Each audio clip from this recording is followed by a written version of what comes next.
지난주는 예수님의 자리에 대신 오셔서 예수님을 구원하는 이 구속사를 이루어 가실 분인 보혜사 성령님에 대해서 증거하였습니다.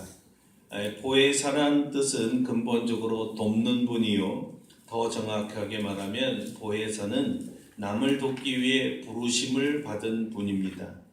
오늘날 우리를 위해서는 내 안에 계셔서 나를 돕는 분이십니다. 주님께서는 성령 하나님을 다른 보혜사라 부르셨습니다.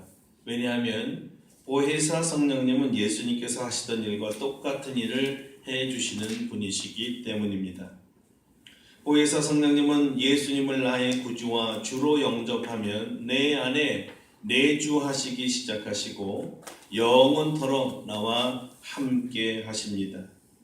나를 돕기 원하시는 전지전능하신 하나님이 내 안에 있다는 사실은 어떤 상황에서도 어디서도 어떤 순간에도 내 안에 계시기에 나를 즉각적으로 도우실 수 있다는 뜻입니다. 성령님 도와주세요. 우리가 성령님의 도움을 요청하면 곧바로 내가 여기 있다 말씀하십니다. 특별히 예수님께서 성령님을 보내시면서 우리가 성령님의 도움을 받아야 할 부분은 우리를 진리로 이끄는 분입니다. 진리의 말씀 중에 주님의 새 계명인 서로 사랑하는 말씀을 돕고 지키도록 하십니다. 이것이 바로 보혜사 성령님께서 우리 안에 계셔서 우리를 돕는 일들입니다. 아는 것으로 끝나는 것이 아니라 살아계신 성령님께서 내 안에 계심을 믿고 그분과 함께 그분의 도우심을 체험하며 사는 것이 신앙생활의 승리의 비결입니다. 오늘은 요한복음에 나오는 보혜사 성령님의 두 가지 다른 사역에 대해서 증거하려 합니다. 하나는 말씀의 사역이고 다른 하나는 평강의 사역입니다. 첫째, 말씀의 사역은 예수님의 말씀을 가르치는 교사로서의 사역입니다. 교사의 최고의 역할은 배운 바를 기억하여 삶에 적용시키는 일입니다. 먼저 보혜사 성령님은 우리의 성경 교사입니다. 말씀을 가르치시고 깨닫게 해주십니다. 바울은 성경의 기능에 대해 다음과 같이 풀어주었습니다. 모든 성경은 하나님의 감동으로 된 것으로 교훈과 책망과 바르게 함과 의로 교육하기에 유익하나니, 모든 성경이 하나님의 감동으로 되었다는 말은 성경의 저자가 성령님이심을 밝히는 것입니다. 성령님께서 직접 쓰셨습니다. 여러분이 이렇게 이해하면 좋겠습니다. 바울이 나이가 많이 들어서 눈이 침침해졌을 때 글쓰기가 불편해지자 더디오라는 제자를 시켜서 바울이 말하는 것을 받아 적으라 했습니다. 자, 이럴 때 그 로마서를 적었는데 이 로마서는 바울의 책입니까? 아니면 받아 쓴 더디오의 책입니까? 누구의 책이죠? 바울이라 그러지요. 또 옛적에 예레미야 선지자도 바룩이라는 서기관에게 불러주면 그대로 바룩이 받아 적었습니다. 자, 예레미야서를 예레미야가 썼을까요? 바룩이 썼을까요? 당연히 예레미야죠. 더디오나 바룩은 글자를 그냥 받아 쓴 것뿐이고 실제 저자는 바울과 예레미야죠. 맞습니까? 마찬가지로 성령님께서 우리 성서 기자들에게 받아 적어라 하시면 성서 기자들이 받아 적었습니다. 성령님께서 말씀하신 내용을 우리의 이 지각으로 알아듣게 하는 방법을 영감이라고 합니다. 결국 성경은 성령님의 작품이란 뜻입니다. 그러니 저자이신 성령님보다 성경을 더 잘 아는 사람이 있을까요? 겉에 명확하게 드러난 뜻부터 행간의 뜻까지 모든 것을 성령님께서 다 아십니다. 그러니 성령님보다 더 성경을 잘 가르치는 분은 없습니다. 그러므로 성경을 읽을 때나 성경을 묵상할 때나 또는 말씀을 들을 때나 모든 때에 성령님을 여러분의 성령의 이 성경 교사로 모시고 배워야 합니다. 성령님께 물어봐야 된다는 뜻입니다. 성령님, 이 말씀이 무엇을 뜻합니까? 물어야 되지요. 그리고 성령님의 음성을 듣게 될 때 우리는 말씀을 제대로 깨닫게 되는 것입니다. 이 성령님께서 주시는 깨달음을 계시라고 말합니다. 눈을 열어준다는 뜻입니다. 성령님만이 우리의 영의 눈을 열어서 성경을 바로 깨닫게 해 주십니다. 그 방법은 오직 기도입니다. 기도를 통해 우리는 성령님의 음성을 듣습니다. 그러므로 여러분이 성경을 읽을 때나 들을 때 이렇게 말씀해 보시기를 바랍니다. 성령님, 이 말씀이 무슨 뜻인지 깨닫게 해주세요. 우리 한번 다 같이 한번 해보겠습니다. 성령님, 이 말씀이 무슨 뜻인지 깨닫게 해주세요.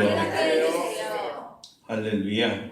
이렇게 묵상하시면서 성령님의 음성을 기다리면 우리 성령님께서는 우리에게 말씀의 깨달음을 주십니다. 여러분, 유레카라고 들어보셨죠?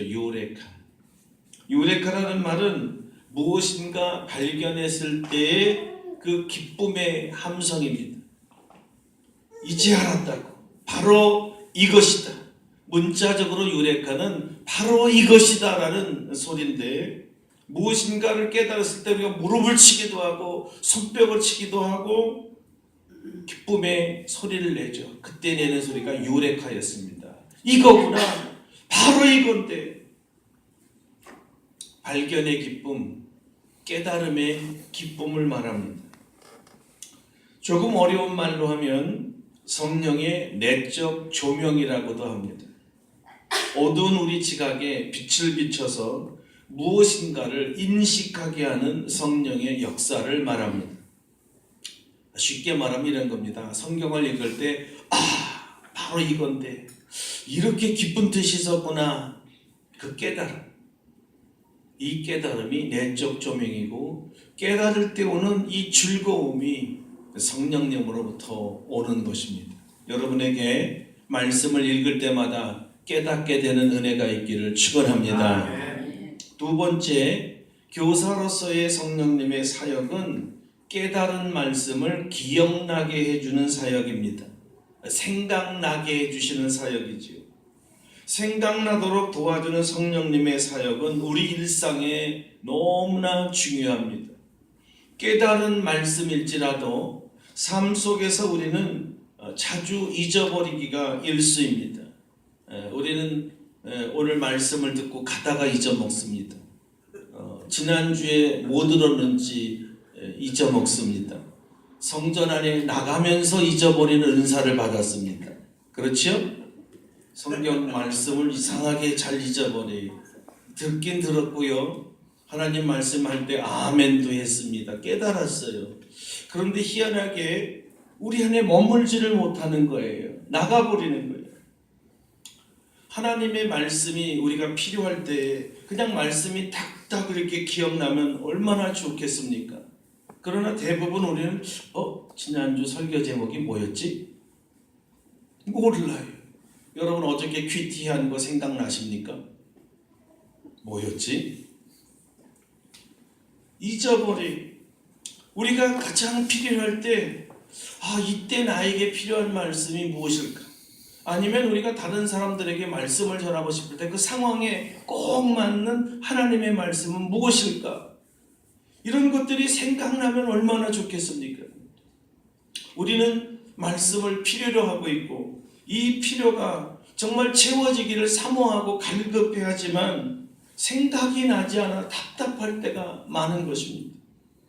여러분, 그때 바로 성령님을 부르시라는 겁니다. 성령님, 말씀을 생각나게 해주세요. 한번 따라해 볼까요? 성령님, 말씀을 생각나게 해주세요. 기억나게 해주세요. 참 희한하게도요, 이렇게 기도하면요, 하나님의 말씀이 생각납니다. 할렐루야. 이 목회자에게 있어서 이 신방 갈 때 참 중요한데, 말씀 준비를 막 했는데 가서 상황을 듣고 나면 전혀 준비한 말씀하고 다른 상황이 벌어질 때가 있어요. 그러니까 이 말씀이 별로 필요치가 않아요. 그때 마음속으로 저는 기도하는 거죠. 성령님, 이 말씀을 주셔야죠. 무슨 말씀을 전할 거예요? 너무나 놀랍게도 그때마다 그 상황에 꼭 맞는 말씀을 기억나게 하시는 것입니다. 할렐루야. 하나님께 부르세요.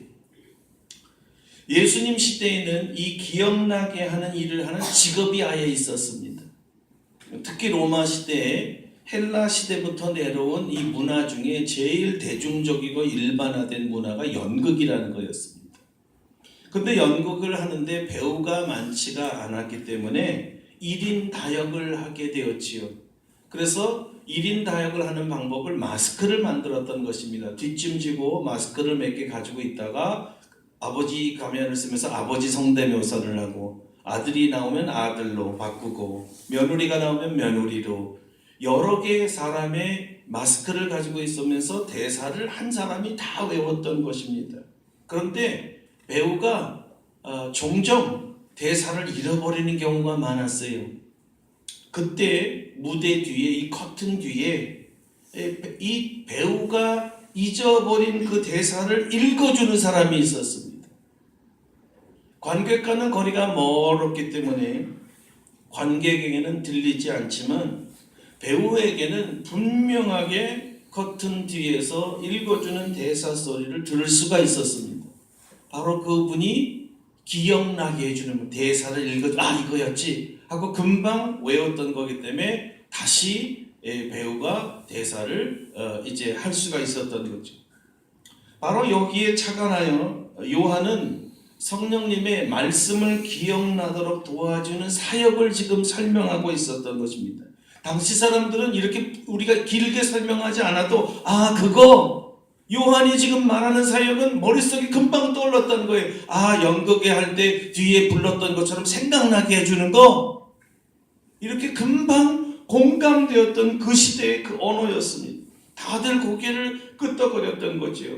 바로 이 기억나게 하는 사역을 영어로는 prompting ministry라 하는데, 기억나게 하는 사역이다, 생각나도록 도와주는 사역입니다. 얼마나 성령님이 고맙습니까? 그렇지만 여기에 한 가지 문제가 있습니다. 우리가 성령님께 도움을 청하지를 않는다는 것입니다. 성령 하나님은 완전한 지정의를 가지고 있는 인격의 하나님이시기 때문에 우리에게 강압적으로 생각나게 하시지도 아니하고, 우리가 원하지도 않았는데 일방적으로 기억나게 하시지 않는다는 뜻입니다. 철저하게 보혜사, 우리를 돕기 위해 내 안에 계시는 거 맞지만, 성령님은 우리가 성령님에게 도와주세요 청할 때, 성령님을 찾을 때 우리를 도우신다는 사실입니다. 그러므로 성령이 여러분 안에 계시면서도 하나님의 말씀이 기억나지 않는 이유가 여기 있는 것을 여러분 발견하셔야 됩니다. 내가 구하지 아니하였기 때문에 그렇구나. 성령님을 의지하고 겸손하게 성령님 도와주세요, 도움을 청할 때 성령님께서 역사하시는 것입니다. 우리가 성령님의 말씀 기억나게 해주는 사역에 도움을 받지 못하는 이유가 바로 우리가 구하지 않기 때문이었습니다. 여러분 구하시기를 바랍니다. 성령님께서 기꺼이 즐겁게 여러분을 도와주실 줄로 믿습니다. 이것은 우리 주님의 약속이기도 했습니다. 누가복음에서 이렇게 말합니다. 내가 또 너희에게 이르노니 구하라 그러면 너희에게 주실 것이요, 찾으라 그러면 찾아낼 것이요, 문을 두드리라 그러면 너희에게 열릴 것이니 구하는 이마다 받을 것이요, 찾는 이는 찾아낼 것이요, 두드리는 이에게 열릴 것이니라. 너희 중에 아버지 된 자로서 누가 아들이 생선을 달라 하는데 생선 대신에 뱀을 주며 알을 달라 하는데 전갈을 주겠느냐? 너희가 악할지라도 좋은 것을 자식에게 줄 알거든. 하물며 너희 하늘 아버지께서 구하는 자에게 성령을 주시지 않겠느냐 하시니라. 여러분, 마지막이 아주 중요합니다. 누구에게 성령을 주신다고 했습니까? 구하는 자에게. 맞습니다. 구하는 자에게 성령을 주신다고 약속하시는 거예요. 그러므로 성령님을 구하시고 성령님의 도움을 구하시고 성령님께 말씀을 기억나게 해달라고, 도와달라고 구하시기를 바랍니다. 성령님께서 도와주실 것입니다. 기억나게 해주실 것입니다. 성령님의 기억나게 하시는 사역에 한 가지 조건이 있습니다. 그것은 성령님으로부터 말씀을 배운 사람이어야만 합니다. 말씀을 듣고 그 말씀을 마음에 새겨놓은 사람이어야만 한다는 겁니다. 전혀 말씀을 들은 적도 없고 마음에 저장해 놓지도 않는 말씀을 꺼낼 수는 없는 것입니다. 여러분, 소가 위에다가 풀을 많이 뜯어먹고 저장해 놓아야 반추가 가능하지 않습니까? 자, 여러분에게 한번 다시 한번 묻겠습니다. 소는 위가 몇 개입니까? 네? 일부에 2개라고 하시는 분이 있어서 2개 수술했나? 4개입니다. 4개. 몇 개라고요? 4개. 소는 위가 몇 개예요? 4개. 그래서 반추동물이라 그래요. 왜 그러냐면 실컷 먹고 그 다음에 일할 때는 가만히 두고 있다 다시 쉴 때 이 안에 위에 저정에는 이 풀을 꺼내요. 그래서 씹고 또 씹어. 그리고 2번째로 보내고 3번째로 보내고 4개의 이 저장에는 이 풀을 다 먹고, 그래서 되씹다, 곱씹다, 반추하다라는 말이 나온 거예요. 계속해서 하루 종일 씹는 거예요. 그런데 소가 반추를 하고 싶은데 위에 풀을 먹어놓은 게 있으면 반추가 됩니까? 안 됩니까? 됩니다. 안 되죠. 속이 비었는데 뭘 꺼내겠어요? 안 되는 거예요. 풀이 있어야죠. 그죠? 풀을 먹어놔야 풀을 꺼내 먹는 거지, 풀을 안 먹으면 없는 풀을 어디서 꺼냅니까? 이런 걸 얘기하고 싶은 거예요. 하나님의 말씀을 우리 마음속에 저장해 놓지 아니하면 어떻게 성령께서 그걸 기억나게 해주시냐 이게. 우리 마음에 하나님의 말씀이 비어 있는데 어떻게 꺼내서 기억나게 해주시는 거예요.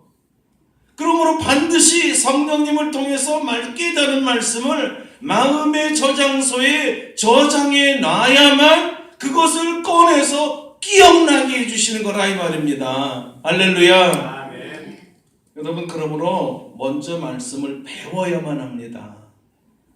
말씀을 묵상하시고 말씀을 암송해서 마음속에 새겨놔야 된다 이 말입니다. 그래야 그 말씀을 성령께서 꺼내어서 기억나게 해주시는 거예요. 그러면 왜 우리는 안 됩니까? 제자 훈련을 받지 않았기 때문입니다. 여러분, 제자 훈련이 왜 필요한가? 여기에 있는 거예요. 어릴 때부터 훈련이 되어서 말씀을 들으면 메모하고 마음속에 넣기 위해서 저장하는 거예요. 왜 그래요? 처음에 제가 얘기했죠. 우리 보통은 들을 때 잘 듣지만 기억력에 한계가 있어서 요 하나님의 말씀이 희한하게 교회 안에만 있단 말이에요. 교회 밖에 나가면서 잊어먹더라. 그래서 잊어먹는 거를 우리가 방지하기 위해서 메모를 해놓는 거예요. 설교를 들으면서. 요즘엔 여러분이 녹음을 해도 괜찮잖아요. 반추하기 위해서, 꺼내어 음미하기 위해서는 마음속에 저장해 놓던 녹음 속에 저장 훈련을 하셔야 되는 거예요. 그래서 반추 훈련, 마음속에 넣어 저장하는 훈련이 암송 훈련입니다. 지금 암송하려니까 안 되잖아요. 그렇죠? 훈련이 필요한 이유. 우리 교회는 제자 훈련을 올해부터 시작하는데 훈련받지 아니하면 말씀 암송이 힘듭니다. 자, 이렇게 해서 성령님은 우리에게 말씀을 가르치시고 기억나게 하사 필요할 때마다 큰 힘과 위로가 되도록 도와주시는 하나님이시다. 아멘. 조건은 하나님을 부르고 찾고 두들겨야 한다는 것이고 내 안에 말씀을 저장해 놓을 때 도움을 받을 수 있다는 것입니다. 할렐루야. 아멘. 자, 이제 성령님의 말씀 사역과 함께 두 번째 사역, 평강의 사역입니다. 예수님께서는 성령의 사역을 말씀하시면서 이렇게 평강에 대해 약속을 하셨습니다. 평안을 너희에게 끼치노니 곧 나의 평안을 너희에게 주노라. 내가 너희에게 주는 것은 세상이 주는 것과 같지 아니하니라. 너희는 마음에 근심하지도 말고 두려워하지도 말라. 아멘. 주님께서 주님의 제자들에게 주신 선물 중에 선물은 바로 이 평안입니다. 평강이라고도 말하고 화라고도 얘기하는데 원어는 사실 다 같은 말입니다. 히브리 말로는 샬롬이라고 하고 헬라 말로는 에이레네라고 하는데 전부 하나님의 임재가 있을 때 나타나는 현상입니다. 샬롬이라는 말은 우리나라 말로 평강하십니까? 안녕하십니까? 라는 인사로 사용하기도 했습니다. 평안하십니까? 라는 인사죠.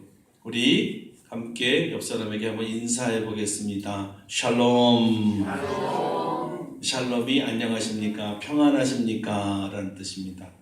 한번 더 해볼까요? 샬롬. 네. 에이레네는 이것을 헬라어로 말했을 뿐이고 똑같은 말입니다.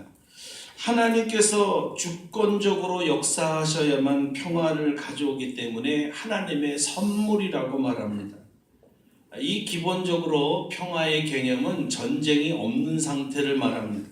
또는 가난이나 폭력이 없는 상태를 말하기도 하고 위험이나 재난이 없는 상태를 말하고 싸움이나 질병이 없이 건강한 상태가 된다 할 때도 샬롬이란 말을 썼습니다. 그런데 샬롬이나 에이레네가 말하는 아주 독특한 개념이 있는데 그것이 구원입니다. 전쟁이 없는, 가난과 질병이 없는 궁극적인 상태는 구원입니다. 그리고 종말론적으로 하나님 나라인 천국에서의 삶을 말하고 있습니다. 왜냐하면 천국에 가면 더 이상 전쟁도 없고 기근도 없고 싸움도 없고 별도 없기 때문입니다.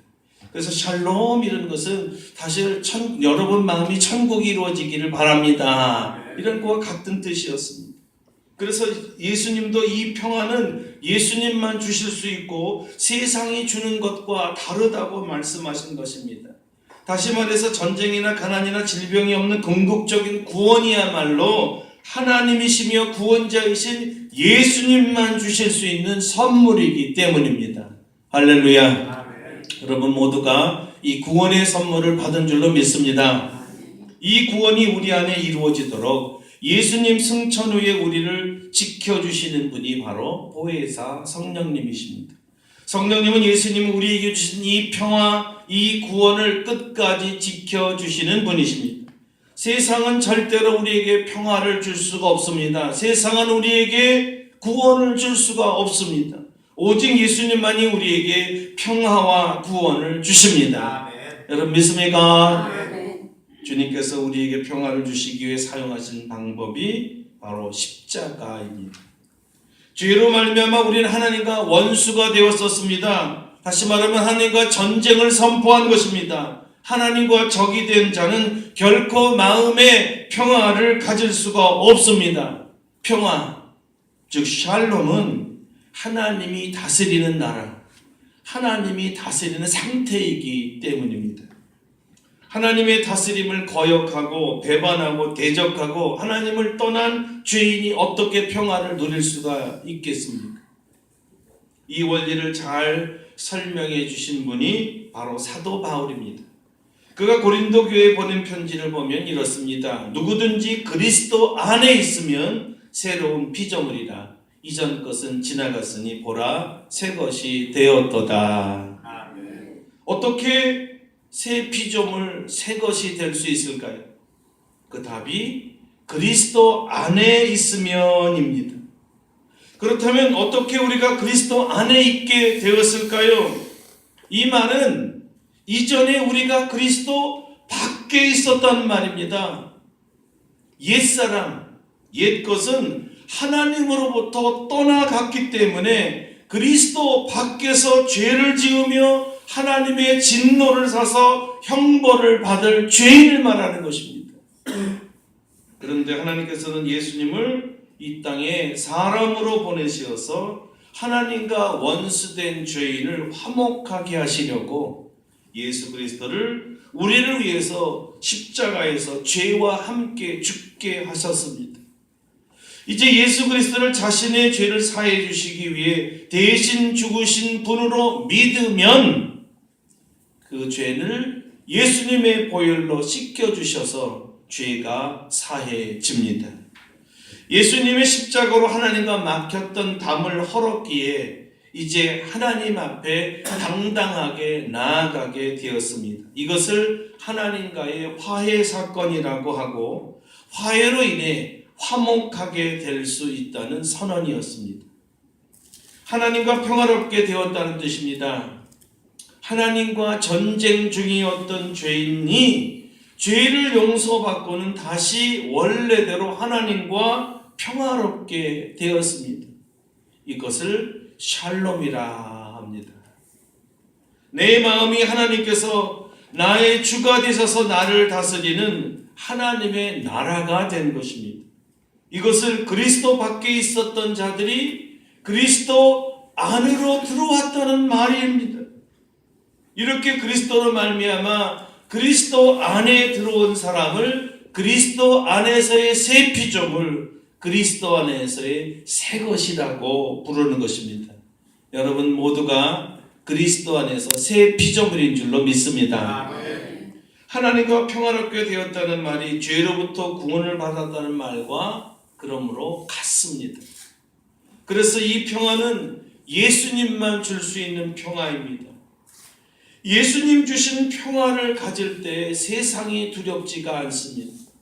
평화의 주님이 내 안에 계시고 내가 평화의 주님 안에 있기 때문입니다. 세상이 아무리 전쟁 소식으로 흉흉하고 요란하더라도, 세상이 아무리 경제 파탄으로 인하여 아우성을 치더라도, 세상이 질병으로 신음소리를 내더라도 내 안에 평화의 주님이 계시는 한 두려움과 걱정과 염려는 없습니다.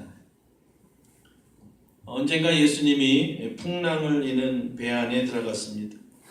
배 안에 바람과 폭풍우가 몰아치면서 제자들이 이젠 우리가 죽었구나 삶을 포기할 때 예수님을 보았습니다. 놀랍게도 이 아비규환의 이 소동 속에서 주님께서는 코를 골고 뱃머리에서 주무시고 계셨습니다. 처음에 이 상황에서는 예수님을 이해하는 제자들이 거의 없었습니다. 어떻게 이 상황에서 예수님이 잠이 올 수 있을까? 어떻게 제자들은 죽겠다는데 살려달라고 고래고래 소리를 지르는데 저렇게 태연하게 잠을 잘 수 있을까? 야속했습니다. 원망했습니다. 그런데 그것도 잠시였고 주님께서 이루신 기적을 보면서 두고두고 이 사건은 제자들 인생의 교훈이 되었습니다. 예수님께서는 겨우 시끄러운 제자들의 고함 소리에 깨어나 제자들을 심히 꾸짖었습니다. 살려달라는데 이 상황 속에서도 믿음이 없다고 책망할 시간이 있었을까요? 제자들의 이 서운함은 아마 극도에 다다랐을 것입니다. 그때 주님은 이렇게 야단을 치셨지요. 믿음이 없는 세대여, 너희가 어찌 믿음이 없느냐. 그리고 주님께서는 바다와 바람을 향해 명령하셨습니다. 잠잠하라, 고요하라. 그리고 즉시로 바람이 잔잔해졌습니다. 자, 제자들은 이 사건을 통해서 무엇을 배웠을까요? 주님과 함께하면 폭풍우 중에서도 잠잘 수 있는 평화를 배운 것입니다. 할렐루야. 이게 참 너무 잘 배워서 예배 중에도 잘 주무시는 분이 계십니다. 주님께서 바람과 바다를 다스리는 창조주 하나님이심을 믿으니 주님과 함께 있는 한 절대 안전하다는 것을 배운 겁니다. 이 교훈 덕분에 훗날에 베드로가 감옥에 들어갔을 때에도 신기하게 여기에 주님이 나와 함께 하신다는 것을 믿으면서 그 상황에서도 깊은 잠을 잘 수가 있었습니다. 베드로뿐만 아닙니다. 바울도 매를 실컷 맞고 빌립보 감옥에 갇혔는데도 거기에 주님이 계신 것을 알았고 평화롭게 찬송과 기도까지 올릴 수가 있었다는 것입니다. 주님께서 주시는 평화가 있었기 때문입니다. 그러므로 마음속에 일어나는 의심, 불안과 전쟁이 없었습니다.